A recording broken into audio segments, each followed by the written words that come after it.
El Ministerio de Agricultura señaló que presentará un proyecto de ley de democratización de acceso a la tierra, juntamente con el posible límite sobre la tenencia de la tierra en el marco del artículo 88 de la Constitución Política del Perú. Vamos a conversar desde Ica con el exministro de Agricultura y Economía, empresario Ismael Benavides, congresista Virgilio Acuña, integrante de la Comisión Agraria del Congreso, el señor Reinaldo Trinidad, director de Conveagro, de la revista Agronoticias, el economista Carlos Paredes, coordinador general del proyecto Sierra Productiva. Vamos en primer término a escuchar al exministro de Agricultura, don Ismael Benavides, que está en Ica, en realidad, por eso es que no ha podido asistir, pero amablemente va a expresarnos un poco la perspectiva desde el punto de vista de un empresario agrario. Don Ismael, muy buenos días, gracias por atendernos. Buenos días, Raúl, buenos días con todos. Veo que estoy en absoluta minoría acá, pero yo creo que, empezando con el tema constitucional, establece que podrá establecer límites a la tierra, pero no es mandatorio. Y yo creo que ese es un concepto un poco anticuado y quizás un poco refleja un poco el corazoncito de Fujimori en esa época del miedo a los latifundios y qué sé yo, que es un esquema pues totalmente ya pasado y tirado al trasto de la historia, ¿no? Yo creo que lo que tenemos que ver es cómo ha evolucionado la agricultura, la agroexportación y los mismos pequeños agricultores. Y lo que ha venido ocurriendo en el Perú es un desarrollo extraordinario, tanto en la agroexportación, pero como en cultivos extensivos como el azúcar. El Perú se ha pasado varias décadas desde los años 70 importando azúcar. Hoy día es un exportador de azúcar, satisface plenamente las necesidades del mercado nacional y se ha vuelto tan competitivo como fue antes de la reforma agraria. Que sean haciendas más grandes, más chicas, no tiene nada que ver. Tiene obreros bien pagados, obreros que tienen su seguridad social, sus fondos de pensiones al día, está en un negocio competitivo y compite en el mundo. Hoy día el azúcar, por ejemplo, y todos los productos agrarios tienen 0 arancel. Y compiten perfectamente con todo el mundo y dejando también una rentabilidad interesante para los agricultores grandes o pequeños. Sí. De manera que el tema de la propiedad de la tierra, pues, la verdad que es un debate anacrónico, que lo único que va a generar es una retracción violenta de la inversión, porque hoy empiezan con 1000 hectáreas, pasados serán 500 y eso es lo que van a pensar los inversionistas. Y todo este crecimiento, creación de empleo, todo se va a volver al traste en un sector que es súper sensible porque pasó por el trauma de la reforma agraria. Dos aspectos que le quiero preguntar, ingeniero. La primera es, en realidad, no obstante todo el desarrollo, digamos, de los cultivos intensivos, evidentemente, primero, una vez más aparece el fantasma de que falta tierra, cosa que en el Perú siempre se ha hecho, ¿no es cierto?, y discutido, por eso las irrigaciones, etcétera, y falta tierra especialmente ordenada, especialmente en la sierra, no solamente es el tema de la costa. Pero en segundo lugar, la verdad es que, no obstante todos estos avances, todavía tenemos nosotros, pequeños y medianos productores agrarios, que están en una situación de déficit, no tienen dinero, el mercado no los ayuda, en fin, es una situación de pobreza que bien conocemos.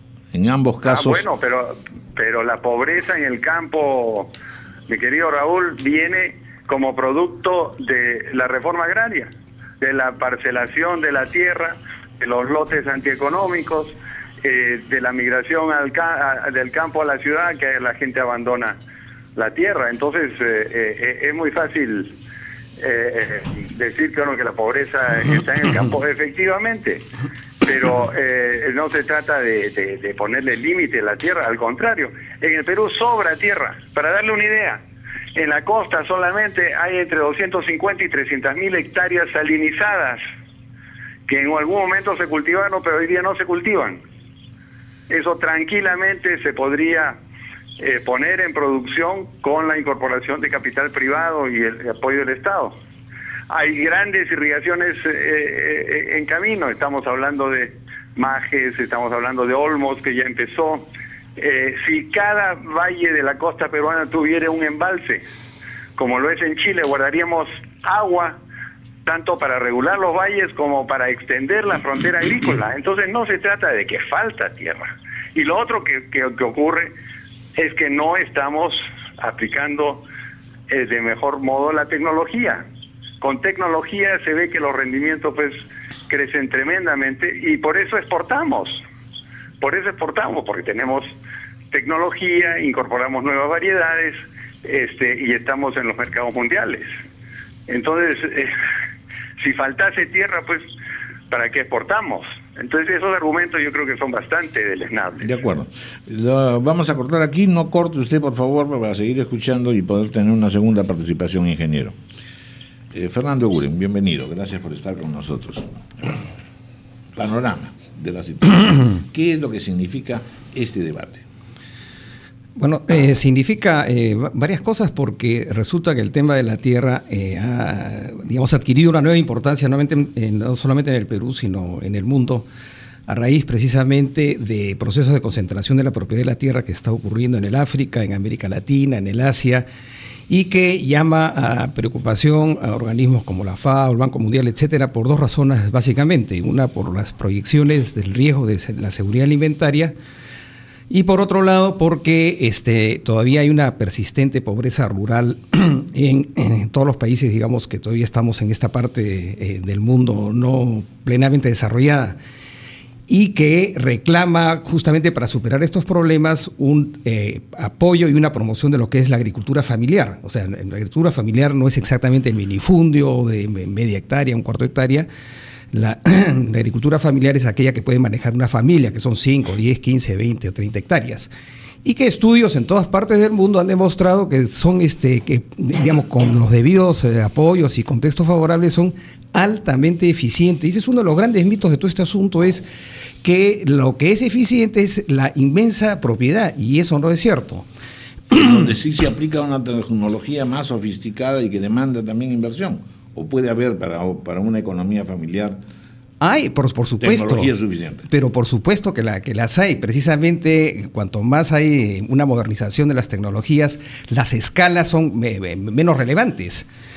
Por ejemplo, lo más avanzado no es la utilización, qué sé yo, de tractores que antes requerían espacios mucho más amplios para poder ser utilizados. Hoy día está en otros lugares, está el desarrollo tecnológico y el manejo de los mercados. Entonces, digamos, hay una literatura suficiente que nos permite decir que las eficiencias no son ni mucho menos los atributos de las grandes empresas. Yo mismo preguntaría al ingeniero Benavides, creo que él tiene alrededor de 800 hectáreas, tengo entendido que son muy bien llevadas.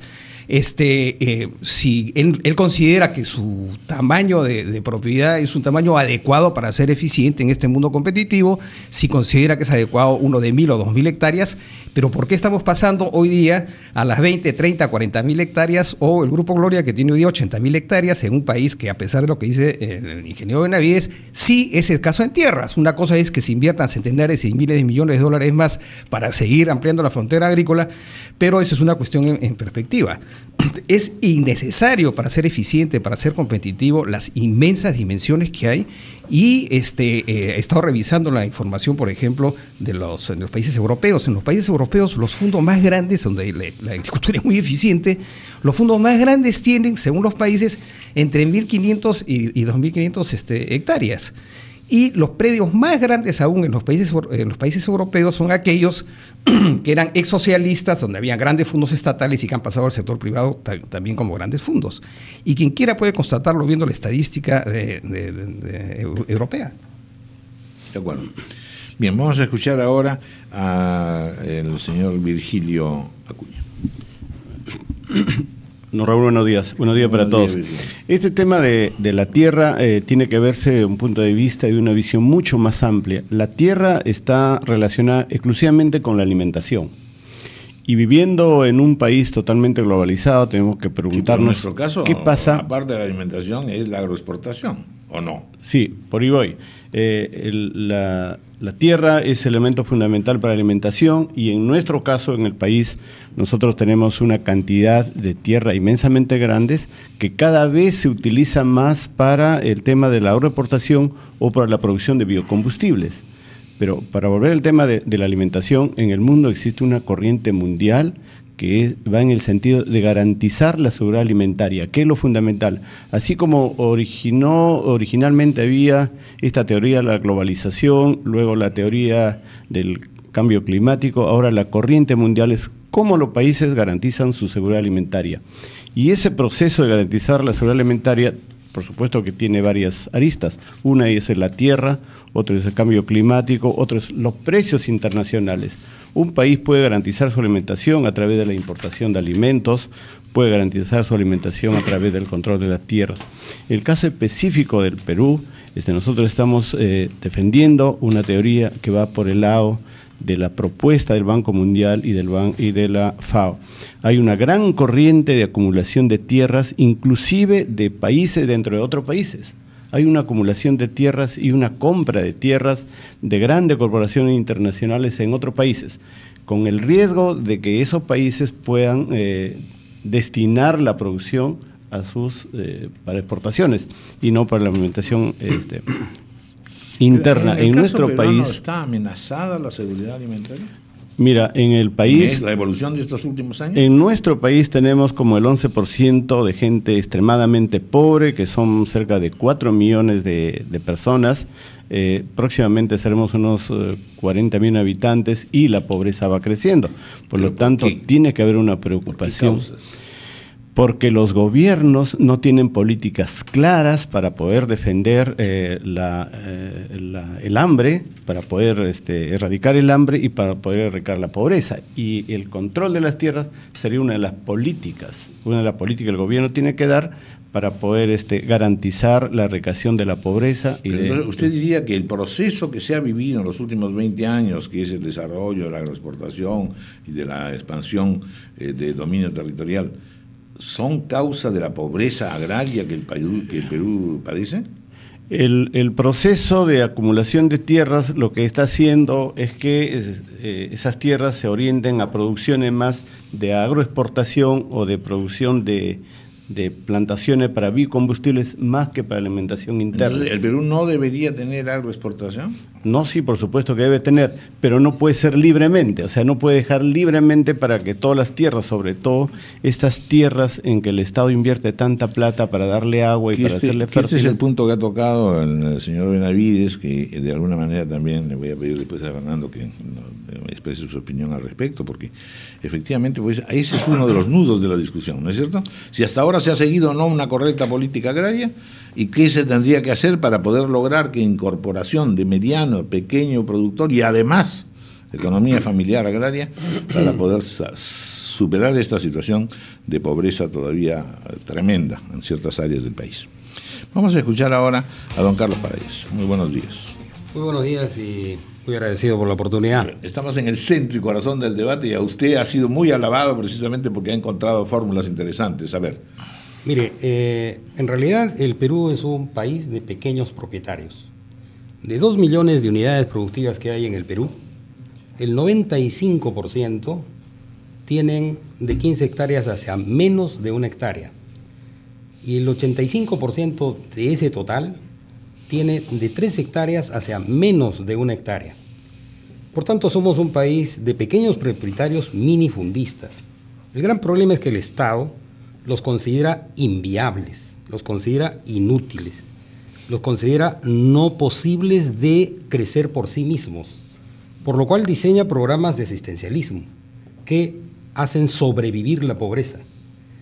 Cuando aplicando pequeñas tecnologías... Digamos, ¿viene el asistencialismo porque resulta más fácil esa vía que la otra? No, de poderle yo creo que es una tierras, organización. No, yo creo que es una incomprensión. Y es una incomprensión teórica y es una incomprensión también legal. Porque, por ejemplo, el Ministerio de Economía prohíbe que se fomente el riego por aspersión para las familias del campo, porque dice que eso es correspondiente a lo privado. Lo público es la bocatoma y el canal. Es como, digamos, estuviese en lo público, hubieran solo pistas y de las veredas que se hagan cargo las familias y de todo lo demás las familias. Entonces, hay también un problema muy serio en el Ministerio de Agricultura. El Ministerio de Agricultura no tiene manera legal de intervenir en los predios familiares campesinos, que es de donde vive la gente. El Ministerio de Agricultura tiene como sus programas a partir de 20 hectáreas, a partir de 10 hectáreas. Y para eso artificialmente fomenta asociatividades que no funcionan. Y viene fracasando en eso 20, 30 años. Entonces, ¿cuál es la pequeña producción? Tiene un altísimo valor. Estamos hablando de agroexportación. Y el principal rubro de agroexportación que tiene el Perú es el café. Y el café agrupa a 160.000 familias que tienen unidades productivas pequeñas. Este año, 2011, han batido el récord de exportación con 1.570 millones de dólares de exportación. Muchísimo más que el espárrago, la uva, el mango, e incluso muchísimo más que esos juntos. ¿Y eso qué cosa es? Pequeña producción, que está articulada. Y mire, don Raúl, ellos no tienen riego por aspersión, no tienen riego tecnificado, no hay programa del Estado que los ayude. Sin embargo, incluido el ingeniero Benavides, han recibido el programa subsectorial de irrigaciones $2.000 por hectárea para instalar riego por goteo para la agroexportación de costa. Y al campesino de la sierra se le niega 1.000 soles para la posibilidad de que pueda implementar tecnologías. Cuando, por ejemplo, con tecnología del riego por aspersión, en lugar de tener las cosas aprovechadas 3 meses con la lluvia, se pueden tener las cosas aprovechadas los 12 meses del año, porque aparece la lluvia artificial y entonces pasamos a producir de otra manera. Nosotros, por ejemplo, le hemos hecho una propuesta al Ministerio de Agricultura que con 200.000 familias que entrasen en el proceso de sierra productiva, con 1.000 soles por instalación de riego tecnificado, para irrigar 5.000 metros cuadrados, media hectárea por familia, estaríamos con 100.000 hectáreas, invirtiendo 200 millones de soles, 80 millones de dólares. Y estas 100.000 hectáreas es más que Majes, Siguas, más Olmos. ¿Qué cosa es Majes, Siguas y Olmos en materia de fondos? Es 1.000 millones de dólares. Entonces, hay que ver también a dónde está la mirada del Estado respecto de cuál es su preferencia y cómo es que se niega a la posibilidad de darse la mano con ese pequeño productor emprendedor. Ahora, señor Carlos Paredes, ¿son excluyentes No. las políticas que favorezcan a la agroexportación y más o menos un territorio que no sea excesivamente grande, pero que tiene... Desde mi punto de vista... Con esta otra idea... No, desde mi punto de vista no son excluyentes. Y para hablar de una de las bondades de la agroexportación, yo quisiera decir lo siguiente. La agroexportación del norte, de La Libertad, con Chavimochic, Masica, han mostrado que la agricultura es un factor de la economía que puede generar pleno empleo. Y que por lo tanto todos deben concurrir a ella. Sin duda. ¿No debe haber un solo modelo preexistente, digamos, en términos de organización y producción? Mire, yo creo que se puede hacer una combinación adecuada de lo que es la agroexportación con lo que es el desarrollo de la pequeña producción campesina. Esto tiene algo así como 2 mundos. Mire, la palta, nos hemos convertido en el primer productor mundial de páprica. Somos el segundo exportador mundial de espárragos. Es decir, el Perú en breve tiempo aparece con liderazgos. Sin embargo, en la posibilidad de qué hacer con la pequeña producción campesina, se niega mirar esa potencialidad. Y en realidad lo que buscaríamos nosotros es que se aprecie esa perspectiva. Por ejemplo, a mí me parece absolutamente negativo que frente al tema Cajamarca, frente al tema de Conga, nosotros hemos hecho una propuesta para que 25.000 familias que están asociadas a las 5 microcuencas que comprende Conga pudieran recibir un reservorio unifamiliar de 10 metros cúbicos que se llena y vacía 3 veces por semana y en las 52 semanas del año, sumando, acumula 39 millones de metros cúbicos por año, versus los 3 millones que la empresa quiere colocar con estos reservorios artificiales que quiere desarrollar. ¿Qué cosa es la medida que ha tomado el gobierno? Darle programas juntos a 90.000 familias, es decir, 450.000 personas que van a recibir 100 solcitos al mes. Es decir, yo creo que el Estado está absolutamente de espaldas a las posibilidades de mirar la potencialidad de la pequeña producción campesina y ver una articulación sinérgica que puede aparecer con la cadena de agroexportación, que por ejemplo en Pide Café, en Piura, que empezó con el café, ha conectado con el banano orgánico y ha ayudado a que el Perú se convierta en el primer productor mundial de banano orgánico. ¿Y quién es el banano orgánico? También pequeños productores. Es decir, la relación agroexportación con la pequeña producción podría generar esas sinergias. No es exclusiva de la gran producción. No es excluyente. Bien, continuamos en este interesantísimo debate. Vamos a escuchar a Reinaldo Trinidad. Bienvenido, Reinaldo. Buen día, compatriotas. Están sentados los temas. Sí. Bueno, primero quisiera decir que en cuanto a la agroexportación, nada tiene que ver la agroexportación con el latifundio. La mayor parte de los agroexportadores son medianos y pequeños productores. En segundo lugar, creo que el ingeniero Benavides debe recordar que él fue diputado por Acción Popular y ministro en el segundo gobierno del arquitecto Belaúnde, cuando se emitió el decreto legislativo 02 o Ley de Promoción y Desarrollo Agrario, a través del cual se alentó la parcelación de las empresas asociativas bajo el argumento de que el campesino en el momento de ser propietario de la tierra iba a ser la revolución de la productividad porque él iba a trabajar las 24 horas con el apoyo de su familia. 31 años, ante lo cual obviamente el ingeniero Benavides no dijo una sola palabra, sino estuvo de acuerdo con esa opción. Y ahora él quiere responsabilizar a la reforma agraria en vez de asumir el costo de la contrarreforma agraria, contra lo que nos opusimos públicamente, está escrito, confundiendo las cosas. De modo que eso primero debe quedar claro. En segundo lugar, ¿qué tipo de país queremos? ¿Un país de propietarios o un país de proletarios? Si queremos un país de propietarios, hay que difundir la propiedad y hay que ponerle límites a la propiedad de la tierra. ¿Y por qué? Porque en el Perú no hay suficientes tierras. Las estadísticas oficiales indican que la superficie agrícola del país es activa 3 millones de hectáreas frente a 2 millones de campesinos. Podemos ampliar con diversas obras hasta 6 millones de hectáreas, es decir, duplicar la superficie agrícola. Si a eso sumamos la superficie ganadera, llegamos, que son más alrededor de 15 millones, podríamos tener hasta 21 millones de tierras agropecuarias. Esas tierras no alcanzan ni siquiera para los campesinos, porque el promedio de tierra en el Perú, en tierra agrícola, es 1,5 hectáreas por cabeza. Ese es el promedio. Si duplicáramos la superficie, 3 hectáreas por cabeza. Y si lo incluimos pastos, sería 11 hectáreas por cabeza. Pero algo más, solo el 31% de la tierra del Perú es irrigable. Por último, un Estado de Derecho se distingue por el cumplimiento de la Constitución.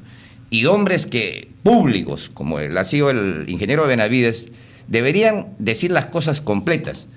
Primero, al respecto me permito leer lo que dice el artículo 70 de la Constitución. El derecho de propiedad es inviolable. Se ejerce en armonía con el bien común y dentro de los límites de la ley. Eso dice en general para la propiedad. Y el artículo 88 de la Constitución dice, la ley puede fijar los límites y la extensión de la tierra según las peculiaridades de cada zona. Por último, ¿a quién afecta poner los límites de la propiedad de la tierra? Aparentemente para el señor Benavides, el único límite aceptable para su mentalidad es de la propiedad agraria es por el norte con Ecuador, por el Ecuador y Colombia, y por el este con Brasil y por el sur con Chile. Eso es inaceptable. Muy bien. Son las 9:38. Vamos a escuchar ahora al ingeniero Ismael Benavides. Ingeniero, en términos de la conversación que se ha venido siguiendo, pareciera que hay algunas preguntas que son claves, ¿no es cierto? Primero, como consecuencia de este proceso que ha vivido el Perú, ¿se ve o no amenazada la seguridad alimentaria? Segundo, ¿es posible o no que convivan diversos regímenes y extensiones de propiedad agraria en función, sin duda, de proyectos de alguna manera distintos? Es decir, si uno piensa en impulsar la economía, la agricultura de dimensión y economía familiar, evidentemente se está pensando en otra manera de poder promover la producción y la alimentación de los sectores más deprivados, etcétera. ¿Pueden o no convivir diversos sistemas a maneras o solamente debe prevalecer la idea de una agricultura extensiva y correspondiente a un sesgo única y exclusivamente agroexportador? Lo tercero, en realidad, es que en el fondo hasta ahora seguimos enzarzados en un debate sobre maneras y formas que se hicieron en el pasado, cuando debiéramos quizá pensar más bien en cómo están articulándose las cosas en otros países con similitudes y características como la nuestra, es decir, un país que avanza, que progresa, que desarrolla sus procesos de agroexportación, pero que tiene todavía problemas en el mercado por un lado, y luego efectivamente una pobreza agraria que ya no nos corresponde pues echarle solamente la culpa al pasado, sino decir, esta situación no puede continuar si es que queremos un país que tenga más o menos un avance económico-social. Un poco es lo que hemos estado conversando. No, de acuerdo. Mire, yo creo que los planteamientos del ingeniero Paredes pues son los que más reflejan la realidad y con los cuales yo estoy 100% de acuerdo. Creo que el Perú es un país que tiene 2 millones de hectáreas cultivables, de las cuales la agroexportación pues apenas son unas 150.000 y la gran agricultura otro tanto, de manera que todo esto conviven con pequeños agricultores que tienen en muchos casos dificultades y son a los cuales el Estado le tiene que dar apoyo. Yo quisiera una pequeña digresión de esto y decirle al señor Trinidad, que se ha dirigido a mí, quizá por su avanzada edad se está olvidando un poco de las cosas, pero yo no fui ministro de Agricultura, fui ministro de Pesquería del arquitecto de la UNDE en el año 2004 y 2005, y fui diputado en el año 90, elegido por Acción Popular dentro del FREDEMO. De manera que nada he tenido que ver con el decreto legislativo 2, el cual yo coincido, tiene una serie de fallas y errores, pero eso no quiere decir que las cooperativas azucareras no fueron un desastre, nos llevaron a importar azúcar por años. Y aquí yo no estoy defendiendo a nadie en particular, pero el doctor Eguren pues ha mencionado al Grupo Gloria. Yo no creo que hay que mencionar a nadie. Yo creo que aquí tenemos que tener una agricultura plural donde conviven pequeños, que son la mayoría, medianos y grandes, pero todo basado en la búsqueda de la productividad y por supuesto la reducción de la pobreza. Ahora, el tema de la seguridad alimentaria. Esto es absolutamente teórico, señores. ¿Qué les gusta comer a los peruanos? Pan, fideos. El 90% del trigo se importa de Argentina, de los Estados Unidos y otros países, porque el Perú simple y llanamente no puede producir trigo en forma adecuada. En segundo lugar, ¿qué nos gustan nuestras frituritas, comer con aceite? Bueno, el 100% del aceite que se consume en el Perú prácticamente es importado, la soya es importada. El pollo, que nos gusta tanto a los peruanos, es un producto basado en un maíz importado fundamentalmente y torta de soya también importada. Entonces, hablar de seguridad alimentaria es una cosa totalmente teórica. Ahora, se habla de la gran concentración de la tierra en el mundo.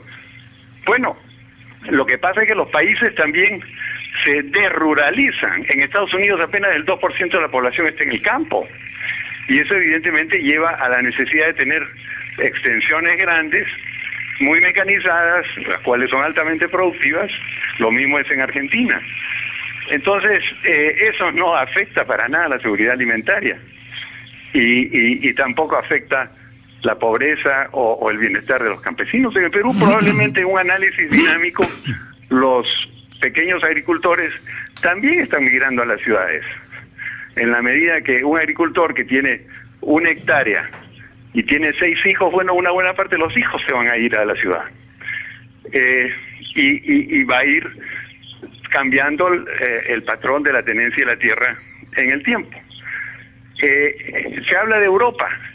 Europa gasta miles de millones de euros al año para mantener una agricultura que no es competitiva. Y eso es una realidad perfectamente comprobable. Entonces aquí no se trata de que si es más grande o más chica, de lo que se trata es de que la agricultura sea eficiente, productiva, que nuestra seguridad alimentaria se realice en base a tener una agricultura que pueda competir en el mundo, que estemos debidamente integrados al mundo para importar lo que necesitamos importar. Pero tenemos una bendición de Dios, especialmente en la costa peruana, que tenemos un clima maravilloso que nos permite exportar productos con valores muy altos, y 1 hectárea de palta que produzca o exporta el Perú nos permite importar 10 o 12 hectáreas de trigo. Eso es una cosa maravillosa que tenemos que aprovechar. Entonces la agricultura, creo yo, en el Perú es una convivencia de tamaños de predios, una convivencia de personas, pero sobre la cual tenemos el reto de justamente de los más pequeños hacerlos más productivos, más eficientes y ayudarlos a administrar mejor. En el Perú la limitación no es la tierra, como decía ella La Torre, la limitación es el agua. Muy bien. Bueno, muchas gracias, ingeniero Ismael Benavides, por su intervención. Vamos a escuchar ahora también a los que estamos aquí en la mesa. Muchas gracias. Muchas gracias, buenos días. Muy amable. Fernando Guren. Sí, bueno, está claro, digamos, que hay dos discusiones diferentes, vinculadas pero diferentes, ¿no? Una es la exportación o no exportación, y la otra es el tamaño de la propiedad. Y está claro que para exportar y ser eficiente, etcétera, no necesitamos tener pues 10.000, 15.000 hectáreas, ¿no? Se puede exportar perfectamente, Carlos lo ha ilustrado, vaya. Ese es un punto importante que queda consignado, digamos. Ya. Lo segundo es el tamaño de la propiedad. Entonces, el tamaño de la propiedad pues no es indiferente en el caso de la agricultura, porque tener propiedad sobre tierras es tener, digamos, propiedad sobre un territorio e influencia sobre el conjunto de territorio. Yo imagino que en la zona de Chicama, digamos, la autoridad más importante en este momento tiene que ser, y tengo que mencionarlo, no veo por qué no puede mencionarse, el Grupo Gloria tiene, digamos, es dueño de toda esa zona, digamos. Tomando todas las distancias y las diferencias que da la evolución histórica, eso es lo que se llamaba antes, digamos, la potencialidad de tener este gamonalismo, ¿no es cierto? Pero ahora es un gamonalismo, digamos, moderno, influencia sobre las agencias públicas, sobre los gobiernos municipales, sobre los gobiernos regionales, es un control sobre las economías de la zona. Eso la da la concentración de propiedad.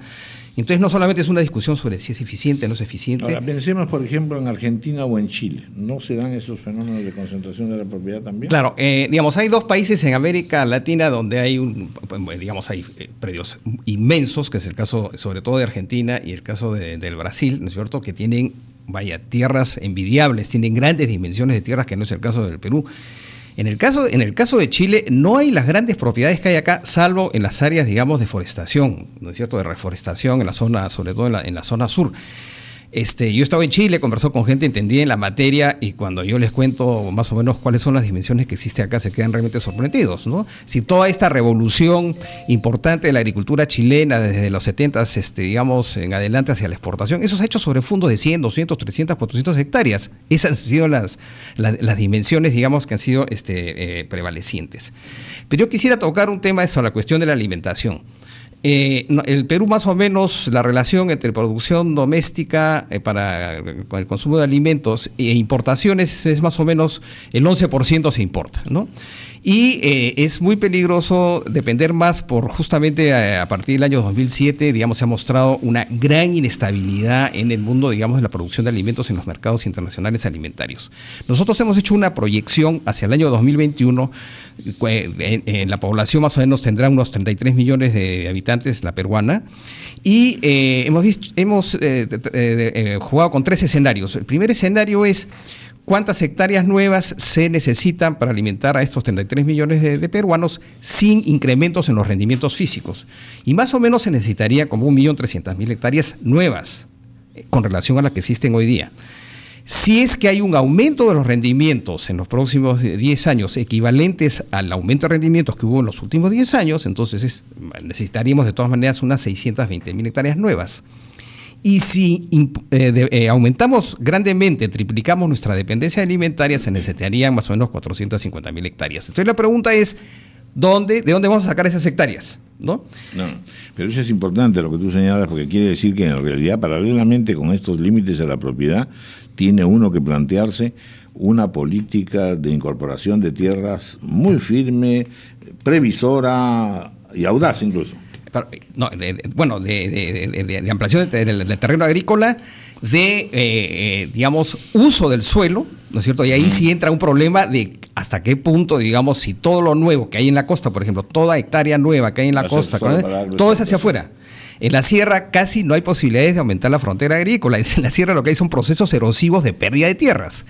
Y lo que está ocurriendo es que la frontera agrícola crece en las zonas de selva sobre la base de estas colonizaciones que son un desastre ecológico. Entonces tiene que haber una política de tierras que esté vinculada con una política alimentaria, con una visión de mediano y de largo plazo. Si no, los problemas se están acumulando y no sé cómo se va a resolver estos temas. De acuerdo.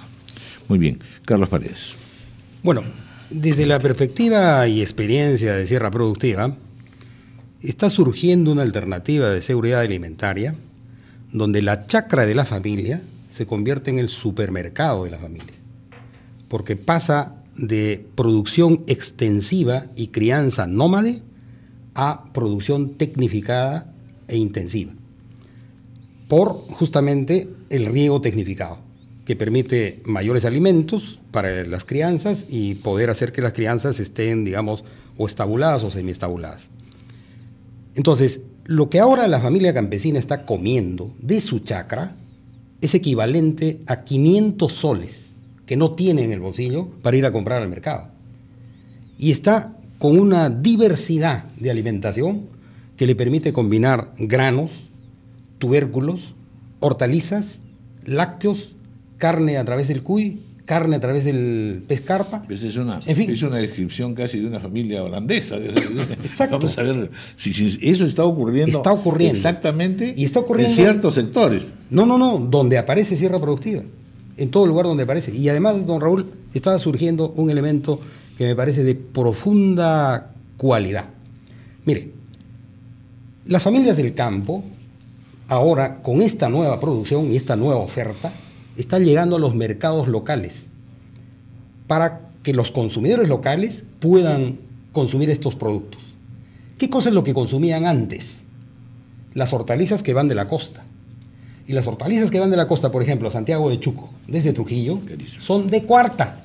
Así es. Porque la primera va a Wong y Metro, la segunda va a los mercados de abastos, la tercera va a las paraditas y lo que se bota va a la parte alta. O sea, yo le puedo enseñar fotografías de, por ejemplo, una beterraga que se vende en la paradita de Santiago de Chuco, que, digamos, no tiene pues más diferencia que, digamos, del tamaño de un huevo. Mientras que le puedo mostrar otras fotografías que tiene casi la dimensión de una pelota. Entonces, ¿qué está ocurriendo? Esa gente de los mercados urbanos de zonas rurales está accediendo a la democratización de un consumo de calidad, con productos orgánicos y de esta otra característica. Entonces, ¿cuál es nuestra proyección desde la pequeña producción? Que eso pueda tener toda familia del campo, de modo tal que esa sea su fuente principal de abastecimiento. Y en segundo término, hacia el mercado, tanto nacional como externo, nosotros queremos enganchar con el boom de la gastronomía. Gastón Acurio señala que la perspectiva de que el Perú se convierta en cocina mundial, internacional, es que aparezcan 200.000 restaurantes en el mundo. Y nosotros, como pequeña producción campesina, podemos ser abastecedores de esos 200.000. Y no para exportar a través de containers, sino a través del exportafácil que soporta vía Serpots, no por aduana, vía Serpots, empaques de 30 kilos. Y entonces hacemos convenios con restaurantes y hacemos la cadena de... Entonces, de esa manera, la pequeña producción campesina puede llegar al mundo para poder, en otra modalidad nuestra riqueza, de llegar a ese otro mercado. Entonces, no somos competitivos tampoco ni con los espárragos, ni con las paltas, ni con la páprica. Porque tenemos todavía ya pocos minutos para escuchar a por lo pronto Virgilio Acuña. Don Raúl, todo lo que todo lo que hablamos acá de pequeña agricultura, mediana agricultura, de gran agricultura, lo que hablamos de tierra, todo lo que estamos hablando acá tiene que ver con lo que es la alimentación de la población. Todo esto tiene que ver con el compromiso del mundo de extinguir totalmente la pobreza y el hambre. En el mundo, como todos sabemos, somos ahora 7.000 millones de habitantes.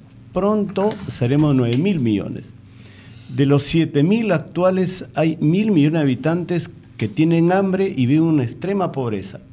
Cuando lleguemos a 9.000, tendremos 3.000 millones de habitantes que tenemos que alimentarlo.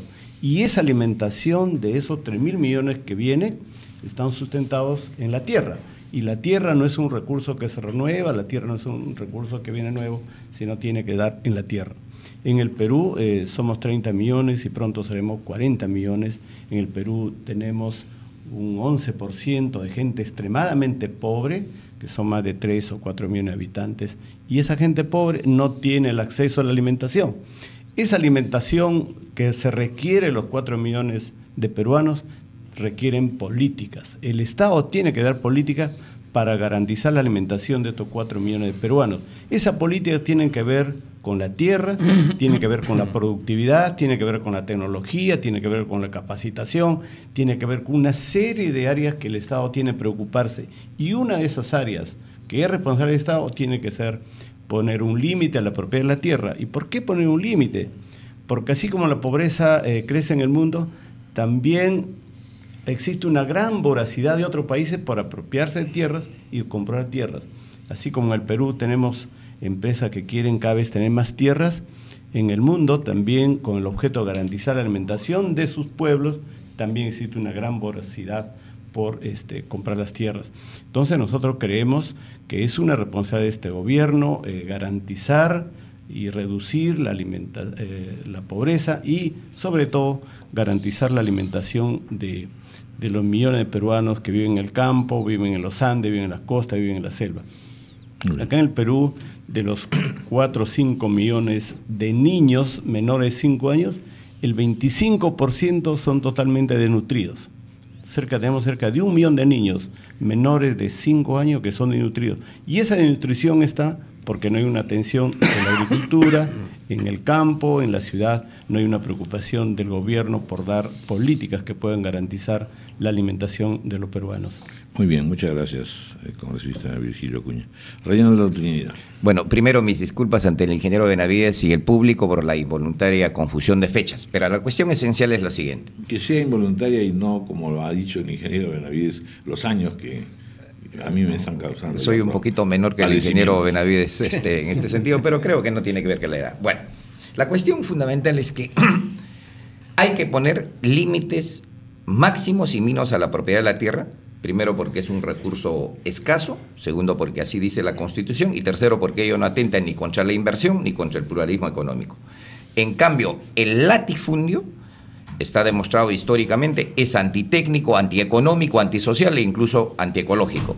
Es por esa razón que, por ejemplo, la primera Comisión de Reforma Agraria y Vivienda, durante el segundo gobierno de Prado, comisión instalada por el entonces hacendado Pedro Beltrán Espantoso y presidido por el doctor Ernesto Olaiza Grundy, fijó que la propiedad máxima de la tierra debía ser 250 hectáreas bajo riego o su equivalente en tierras de secano o pastos.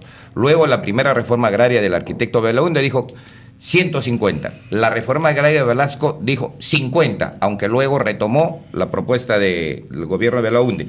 Y finalmente, la legislación de Fujimori dice 250 hectáreas, con posibilidades de que pudiese llegar hasta 3.000. Frente a ello, la propuesta del congresista Virgilio Acuña dice 25.000. La verdad que a mí me parece un exceso por una razón.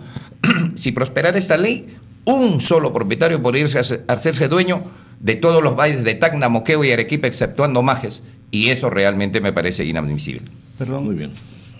Perdón, solo quería precisarle a Reinaldo que ciertamente es una propuesta de 25.000 hectáreas, pero lo importante es entrar en el debate y definir cuál es el área más apropiada, porque además tenemos que definir que las tierras de las costas son diferentes a la sierra. O sea que esperemos que en el debate se determine cuál es el área más apropiada, ¿no? Yo sí considero que nada más pertinente que este debate en este momento. pero que es necesario en función del propio desarrollo económico del país, ¿no es cierto? Y también de ese tema alimentario y sobre todo de la política de inclusión social. Aquí hay una cosa que no se puede olvidar y es que el Perú tiene que pensar seriamente en sus mayorías, en todos los aspectos. Hace poco hemos tenido aquí una entrevista con el director del CONCITEC hablando sobre ciencia y tecnología y planteando un gran sistema, etcétera. Han hecho un estudio fenomenal, lo tengo aquí, el financiamiento de la ciencia, la tecnología y la innovación. Ellos tienen un presupuesto de 16 millones y se necesitan 4.800 millones de soles para aproximarnos a lo que hace un poco Brasil y Chile. Así que bueno, sobre esas realidades, pues lo ideal sería tener más claridad también en este aspecto y llegar a conclusiones válidas y que ayuden a tener una política agraria, que es la otra cosa que está en el fondo de todo esto. ¿Cuántas políticas agrarias se ha intentado tener? ¿Cuánto han primado intereses ajenos estrictamente a un enfoque mucho más cabal? Vaya, en fin, todo eso ha quedado gracias a la contribución de ustedes en esta sesión. Muchas gracias a Ismael Benavides, a Virgilio Acuña, a Reinaldo Trinidad, a Carlos Paredes y a Fernando Eguren. Como siempre, todos ustedes han sido estupendos colaboradores. Muchísimas gracias.